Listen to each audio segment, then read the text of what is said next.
if you are the Bruins, if you're running the Bruins, are you making a move at the deadline, and what kind of move are you making?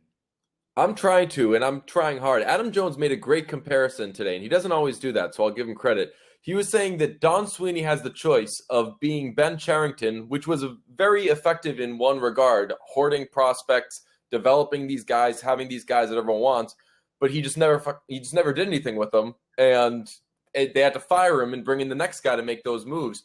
Don Sweeney's not good at making those moves, so here's kind of where he can, grow up a little bit and try to make some sort of major splash. But again, every time we've tried to see him make a major splash, you have Matt Bolesky for 5 years and $4 million a year. But they are in the position, to answer the question in a very roundabout way, to make that kind of move. Because we were talking about the other day, this is the last kick at the can with Chara. You have to assume that everything's last kick at the can with Chara. You have to assume that everything's last kick at the can with Tom Brady, because despite how well these guys have aged, they're really old. And you can't, even though, again, we see these runs every year with these teams, it's foolish to assume they're going to happen every year. You have to, if you're the Bruins, assume this is the last kick at the can we have with this guy.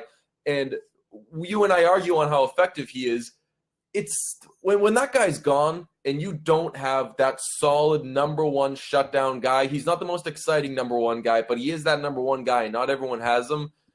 It's special to have that. So I say you push your chips in, you try to get a McDonough, and you go from there. If a Carlson becomes available, then you try to do that too. But I'm not doing these minor kind of moves, because what if you make a small little move? What if you take that half measure and it turns out Danton Heinen, the guy that you give up, ends up being a stud, and then you don't get the return either way?